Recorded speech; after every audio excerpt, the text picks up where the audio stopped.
Hi students, welcome to our channel. இந்த வீடியோவில் நம்ம என்ன பார்க்க போகிறோம் அப்படின்னா 11th ஸ்டாண்டர்ட் இங்கிலீஷ்க்கு ரிவிஷன் டெஸ்ட்டுக்கான இம்பார்ட்டன்ட் கொஷின்ஸ் என்னென்னு பார்க்க போகிறோம். பொதுவாக நம்ம ரிவிஷன் டெஸ்ட்டுக்கு வந்து இம்பார்ட்டன்ட் கொஷின்ஸ் எப்போவுமே கொடுக்கறது இல்லை. ஹாஃப் இயர்லி எக்ஸாம் முடிஞ்சதுக்கப்புறம் நம்ம பப்ளிக் எக்ஸாமுக்கு ப்ரிப்ரேஷனை ஸ்டார்ட் பண்ணிடுவோம். பட் நிறைய ஸ்டூடெண்ட்ஸ் கமெண்ட்டில் எங்களுக்கு ரிவிஷன் டெஸ்ட்டுக்கு இம்பார்ட்டன்ட் கொஷின் கொடுங்க சார் அப்படின்னு சொல்லிட்டு கேட்குறதுனால இப்போ நம்ம இம்பார்ட்டன்ட் கொஷின்ஸ் ரிவிஷன் டெஸ்ட்டுக்கு கொடுக்குறோம். சரியா? So first revision second revision ரெண்டுக்குமே உங்களுக்கு காமன் தான். இதில் இந்த வீடியோவில் நான் சொல்லக்கூடிய இந்த இம்பார்ட்டன்ட் கொஷின்ஸை மட்டும் நீங்கள் ரெண்டு ரிவிஷன் டெஸ்ட்டுக்குமே காமனாக ஃபாலோ பண்ணிக்கிறீங்க. கண்டிப்பாக நம்ம இதில் என்னென்ன செக்ஷன்ஸ்க்கு இம்பார்ட்டன்ட் கொஷின்ஸ் கொடுத்துருக்கோமோ அதில் எல்லாத்துலேயுமே நீங்கள் ஃபுல் மார்க் ஸ்கோர் பண்ண முடியும். சரியா?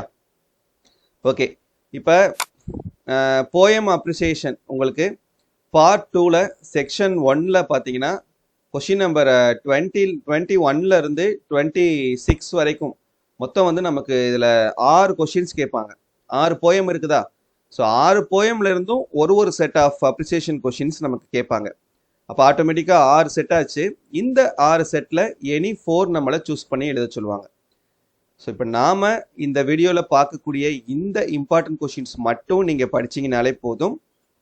கண்டிப்பாக இந்த செக்ஷனில் உங்களால் ஃபுல் மார்க் ஸ்கோர் பண்ண முடியும். இப்போ 6 போயமும் சேர்த்து டோட்டலாக பார்த்தீங்கன்னா மோர் தென் 200 அப்ரிசியேஷன்ஸ் உங்களுக்கு இருக்கும். அவ்வளோ அப்ரிசியேஷன்ஸ் படிக்கிறதுன்றது கொஞ்சம் நமக்கு கடினமான ஒரு விஷயம்தான். பட் நீங்கள் அவ்வளோ படித்து நீங்கள் 4x2 8 மார்க் ஸ்கோர் பண்ணுறதுக்கு இந்த வீடியோவில் நான் சொல்லக்கூடிய இந்த 65 கொஷின்ஸ் மட்டும் நீங்கள் படிச்சிங்கனாலே போதும். இந்த 65 கொஷின்ஸை மட்டும் நீங்கள் படிச்சுக்கிட்டாவே கண்டிப்பாக இதை தாண்டி உங்களுக்கு வேறு அப்ரிசியேஷன் கொஷின்ஸ் கேட்க மாட்டாங்க. அதே செக்ஷனில் அதே செக்ஷனில் தான் உங்களுக்கு ஃபிகர் ஆஃப் ஸ்பீச்சும் வரும். சரி, அதிகபட்சம் போனால் ஃபிகர் ஆஃப் ஸ்பீச் வந்து உங்களுக்கு ஒரு 2 மார்க்ஸ்க்கு கேட்பாங்க. அந்த அப்ரிசியேஷன்ஸோட சேர்ந்து தான் வரும். சரி, அந்த 6 போயம்லையும் இருக்கக்கூடிய மொத்த ஃபிகர் ஆஃப் ஸ்பீச்சையும் நான் அதில் உங்களுக்கு கொடுத்துருக்கேன். இவ்வளோதான். இந்த ஃபிகர் ஆஃப் ஸ்பீச் மட்டும் நீங்கள் பார்த்தீங்கனாலே போதும்.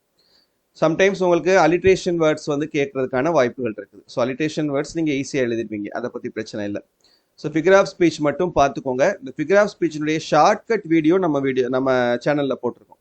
எப்படி வந்து ஷார்ட்கட்டாக ஞாபகம் வச்சுக்கிறது, இந்த வேர்டு வந்ததுன்னா இந்த ஃபிகர் ஆஃப் ஸ்பீச்சை ஞாபகம் வச்சுக்கோங்கன்னு சொல்லிட்டு ஷார்ட்கட் வீடியோலாம் அப்லோட் பண்ணியிருக்கோம். ஸோ அதெல்லாம் போய் பார்க்கலன்னா போய் பார்த்துக்கோங்க. வெறும் 40 ஃபிகர் ஆஃப் ஸ்பீச் மட்டும்தான் உங்களுக்கு இந்த 6 போயம் சேர்த்து இருக்குது. இந்த 40 ஃபிகர் ஆஃப் ஸ்பீச் மட்டும் நீங்கள் பார்த்துக்கிட்டீங்கனாலே போதும். கண்டிப்பாக அப்புறம் இந்த 65 அப்ரிசியேஷன்ஸ் சேர்த்து பார்த்துட்டிங்கன்னா இந்த செக்ஷன் பொறுத்தவரை 8 மார்க் அப்படியே ஸ்கோர் பண்ணிடலாம். இதை பற்றி நம்ம கவலைப்பட வேண்டிய அவசியமே இல்லை. சரியா? ஓகே, இப்போ அடுத்தது உங்களுக்கு பார்ட் 3ல் செக்ஷன் 1 கொஷின் நம்பர் 31 33 வரைக்கும் கேட்கக்கூடிய இஆர்சி கான்செப்ட். சரியா? மொத்தம் நமக்கு 3 கொடுத்து 2 எழுத சொல்லுவாங்க. இப்போ 2x3 6 மார்க்ஸ்க்கு நமக்கு இந்த செக்ஷன் வந்து இருக்கும் நமக்கு. ஸோ ஒவ்வொரு போயம்லையும் நிறைய லைன்ஸ் இருக்கும். அந்த லைன்ஸ் எல்லாம் நம்ம ஞாபகம் வச்சுட்டு இருக்க முடியாது. அதுக்கும் நான் இம்பார்ட்டன்ட் லைன்ஸ் உங்களுக்கு கொடுத்துட்டேன். இந்த இம்பார்ட்டன்ட் லைன்ஸ் மட்டும் நீங்கள் பார்த்துக்கிடுங்க. இதுக்குள்ளே இருந்து தான் உங்களுக்கு இஆர்சி வந்து கேட்பாங்க. சரியா? ரொம்ப கம்மி தான். வெறும் 17 செட் ஆஃப் லைன்ஸ் மட்டும்தான் கொடுத்துருக்கேன். இந்த 17 லைன்ஸ் மட்டும் நீங்கள் பார்த்துக்கிட்டிங்கனாலே போதும். இதில் இருந்து தான் அந்த 3 இஆர்சியுமே கேட்பாங்க.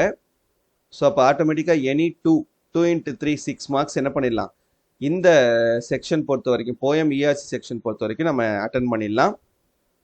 அண்ட் இந்த இஆர்சி எப்படி எழுதுறது, எப்படி ஃபுல் மார்க் ஸ்கோர் பண்ணுறதுன்னெலாம் நம்ம சேனலில் வீடியோ போட்டிருக்கோம். சப்போஸ் அதை இன்னும் நீங்கள் பார்க்கலன்னா போய் பார்த்துக்கோங்க. அந்த வீடியோ உங்களுக்கு ரொம்பவே ஹெல்ப்ஃபுல்லாக இருக்கும் இஆர்சியில் ஃபுல் மார்க் ஸ்கோர் பண்ணுறதுக்கு. நெக்ஸ்ட்டு அந்த பார்ட் 3ல் செக்ஷன் 2 ப்ரோஸ்னுடைய கொஷின் ஆன்சர்ஸ். சரியா? இது வந்து உங்களுக்கு பார்ட் 3 மார்க் கொஷினில் செக்ஷன் 2ல் வந்து கேட்பாங்க. மொத்தம் 3 கொஷின்ஸ் கொடுத்துட்டு எனி 2 அட்டன் பண்ண சொல்லுவாங்க. 2x3 6 marks ப்ரோஸ்னுடைய question answers. ஒவ்வொரு ப்ரோஸ்லேயும் உங்களுக்கு எக்கச்சக்கமான கொஷின்ஸ் இருக்கும். அப்படி எல்லா கொஷின்ஸும் நம்மளால் படிச்சுட்டு இருக்க முடியாது. நாம் இந்த வீடியோவில் சொல்லக்கூடிய இந்த கொஷின்ஸ் மட்டும் நீங்கள் படிச்சுக்கிட்டிங்கன்னா போதும். இதை தாண்டி உங்களுக்கு வேறு கொஷின்ஸ் வந்து கேட்க போகிறது இல்லை. சரியா? ஸோ இதை மட்டும் தரவாக படிச்சுக்கிறங்க. இந்த கொஷின்ஸை மட்டும் கண்டிப்பாக உங்களால் வந்து இப்போ ப்ரோஸ்லன்னு கேட்க இந்த வெறும் 64 கொஷின்ஸ் தான் கொடுத்துருக்கேன். இந்த 64 கொஷின்ஸ் மட்டும் நீங்கள் படிச்சிங்கனாலே போதும். கண்டிப்பாக உங்களால் 2 கொஷின்ஸுமே அட்டன் பண்ண முடியும். 2 ப்ரோஸ் கொஷினுமே அட்டன் பண்ணிடலாம் இதுலேருந்து. அப்போ 2 × 3 6 மார்க்ஸ் என்ன பண்ணிடலாம், இந்த செக்ஷனில் நம்ம ஸ்கோர் பண்ணிடலாம். சரியா? ஓகே, இது முடிஞ்சு.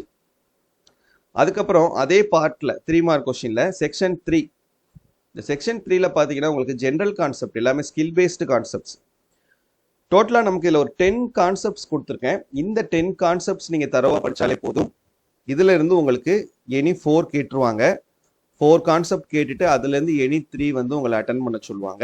நீங்கள் என்ன பண்ணிடலான்னா ஈஸியாக வந்து அந்த 3 கான்செப்ட்ஸ் அட்டன் பண்ணிடலாம். அப்போ 3 × 3 9 மார்க்ஸ் அப்படி நம்ம இந்த செக்ஷன் பொறுத்த வரைக்கும் ஸ்கோர் பண்ணிடலாம். சரியா? So by chart or inference writing, dialogue writing, slogan writing, expand the news headlines, complete the proverb, notice writing, email writing, message writing, process description, அப்புறம் ரீஅரேஞ்ச் த ஜம்பிள்டு வேர்ட்ஸ். ஒரு சென்டென்ஸுடைய உள்ள words அப்படி மாற்றி மாற்றி கொடுத்துட்டு அதை மீனிங்ஃபுல்லான சென்டென்ஸாக மாற்றி எழுதி சொல்லியிருப்பாங்க இல்லையா? ஸோ அந்த கான்செப்ட் மொத்தம் இந்த 10 கான்செப்ட் இருக்குது. இது எல்லாத்துக்குமே நம்ம சேனலில் வீடியோ போட்டிருக்கோம், அப்போ பார்த்துக்கிறேங்க. Next part 4 7 × 5 35 marks. நமக்கு இதுதான் வந்து முக்கியமான ஒரு பார்ட்டு. இதில் நமக்கு ஃபஸ்ட்டு கொஷின் நம்பர் 41 ப்ரோஸ்னுடைய பேராகிராஃப் கேட்பாங்க. இங்கே நமக்கு இந்த ப்ரோஸ்னுடைய பேராகிராஃப், போயமுடைய பேராகிராஃப், சப்ளிமெண்ட்ரியுடைய பேராகிராஃபில் 3மே நீங்கள் அட்டன் பண்ணணும்னு நினச்சிங்கன்னா குறைஞ்சபட்சம் ஃபஸ்ட்டு 3 யூனிட் நம்ம தரவாக படிச்சிருந்தோன்னா கண்டிப்பாக அட்டன் பண்ணிடலாம். ப்ரோஸ்லேயும் ஃபஸ்ட்டு 3 யூனிட்டு, போயம்லேயும் ஃபஸ்ட்டு 3 யூனிட்டு, சப்ளிமெண்ட்ரிலையும் ஃபஸ்ட்டு 3 யூனிட் படிச்சுட்டோன்னாவே அட்டன் பண்ணிடலாம். அப்படி இல்லைன்னா இந்த இந்த வீடியோவில் நான் சொல்லியிருக்கிற மாதிரி படிங்க.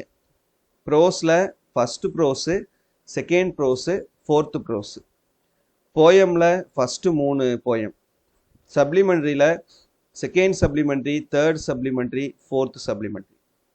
இந்த மாதிரி நீங்கள் படிச்சிங்கன்னா கூட 3 பேராகிராஃப்மே அட்டன் பண்ணிடலாம். ஓகேவா? அடுத்தது மற்ற கொஷின்ஸ்லாம் உங்களுக்கு தெரியும். கொஷின் நம்பர் 44ல் சம்மரி ஆர் நோட் மேக்கிங் கேட்பாங்க. அது நீங்கள் எழுதிடுவீங்க, அதுக்கும் நம்ம வீடியோ போட்டிருக்கோம். அப்புறம் 45ல் லெட்டர் ரைட்டிங், 2 லெட்டர் ரைட்டிங் கொடுத்துட்டு 1 அட்டன் பண்ண சொல்லுவாங்க, அதுவும் நீங்கள் எழுதிடலாம். 46ல் எரர் ஸ்பாட் ஆர் அதுக்கு பதிலாக மோடல்ஸ், ப்ரிப்போசிஷன், ஆர்டிகல்ஸ், லிங்கர்ஸ் இந்த கான்செப்ட்ஸ் வரும், அதுவும் நீங்கள் அட்டன் பண்ணிடலாம். 47ல் பேசேஜ் காம்ப்ரிஹென்ஷன் கண்டிப்பாக இருக்கும். அதுக்கு சாய்ஸாக உங்களுக்கு இந்த semantic field, hints development, dialogue writing, sometimes இதில் ஜென்ரல் பேராகிராஃப் கூட உங்களுக்கு வந்து கேட்கலாம். சரியா? ஸோ இவ்வளோதான். 2 ரிவிஷன் டெஸ்ட்டுக்குமே உங்களுக்கு கொடுத்துட்டேன். இதை ஃபாலோ பண்ணி படிச்சுக்கோங்க. கண்டிப்பாக உங்களுக்கு ரொம்பவே ஹெல்ப்ஃபுல்லாக இருக்கும். இந்த வீடியோ மறக்காமல் உங்கள் ஃப்ரெண்ட்ஸ்க்கும் ஷேர் பண்ணிக்கோங்க. தேங்க்யூ.